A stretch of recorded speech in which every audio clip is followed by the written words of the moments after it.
सीता के वचन सुनकर वानर शिरोमणि हनुमान जी ने उन्हें सांत्वना देते हुए कहा, देवी, मैं श्री रामचंद्र का दूत हनुमान हूँ और आपके लिए संदेश लेकर आया हूँ। विदेहनंदिनी, श्री रामचंद्र और लक्ष्मण सकुशल हैं और उन्होंने आपका कुशल समाचार पूछा है। रामचंद्र जी केवल आपके वियोग में दुखी और शोकाकुल रहते हैं। उन्होंने मेरे द्वारा आपके पास अपना कुशल समाचार भेजा है और तेजस्वी लक्ष्मण जी ने आपके चरणों में अपना अभिवादन कहलाया है। पुरुष सिंह श्री राम और लक्ष्मण का समाचार सुनकर देवी सीता के संपूर्ण अंगों में हर्षजनित रोमांच हो आया और उनका मुरझाया हुआ हृदय कमल खिल उठा। विषादग्रस्त मुखमंडल पर आशा की किरणें प्रदीप्त होने लगीं। इस अप्रत्याशित सुखद समाचार ने उनके मृतप्राय शरीर में नवजीवन का संचार किया। तभी अकस्मात सीता को ध्यान आया कि रामदूत कहने वाला यह वानर कहीं स्वयं मायावी रावण ही न हो।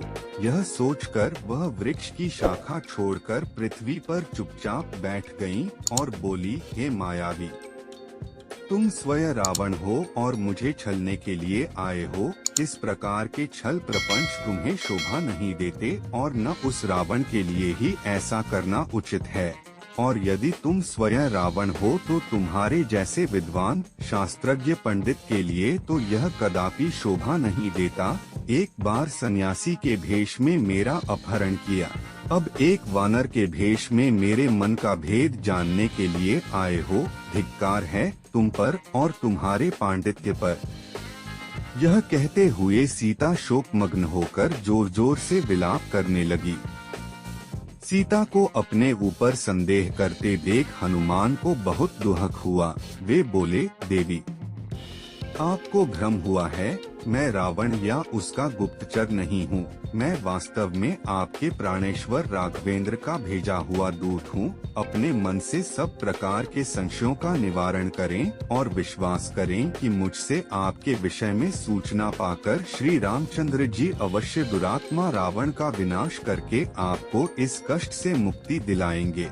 वह दिन दूर नहीं है जब रावण को अपने कुकर्मों का दंड मिलेगा और लक्ष्मण के तीक्ष्ण बाणों से लंकापुरी जलकर भस्मीभूत हो जाएगी।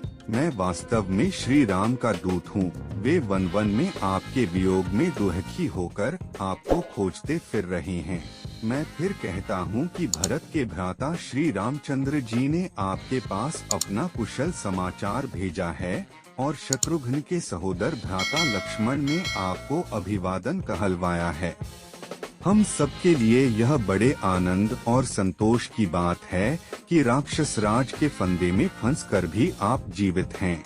अब वह दिन दूर नहीं है जब आप पराक्रमी राम और लक्ष्मण को सुग्रीव की असंख्य वानर सेना के साथ लंकापुरी में देखेंगी। वानरों के स्वामी सुग्रीव रामचंद्र जी के परम मित्र हैं। मैं उन्हीं सुग्रीव का मंत्री हनुमान हूँ, न कि रावण या उसका गुप्तचर, जैसा कि आप मुझे समझ रही हैं। जब रावण आपका हरण करके ला रहा था, उस समय जो वस्त्राभूषण आपने हमें देखकर फेंके थे, वे मैंने ही संभाल कर रखे थे और मैंने ही उन्हें राघव को दिए थे।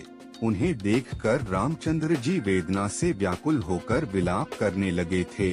अब भी वे आपके बिन वन में उदास और उन्मत्त होकर घूमते रहते हैं।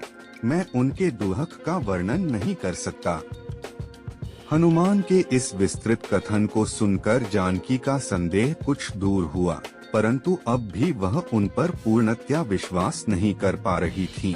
वे बोली, हनुमान, तुम्हारी बात सुनकर एक मन कहता है कि तुम सच कह रहे हो। मुझे तुम्हारी बात पर विश्वास कर लेना चाहिए, परंतु मायावी रावण के छल प्रपंच को देखकर मैं पूर्णतया आश्वस्त नहीं हो पा रही हूँ। क्या किसी प्रकार तुम मेरे इस संदेह को दूर कर सकते हो? सीता जी के तर्कपूर्ण वचनों को सुनकर हनुमान ने कहा, हे महाभागे, इस मायावी कपटपूर्ण वातावरण में रहते हुए आपका हृदय शंकालु हो गया है।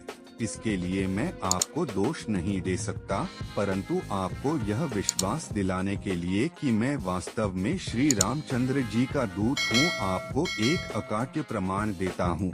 रघुनाथ जी भी यह समझते थे कि संभव है कि आप मुझ पर विश्वास न करें। उन्होंने अपनी यह मुद्रिका दी है, इसे आप अवश्य पहचान लेंगी।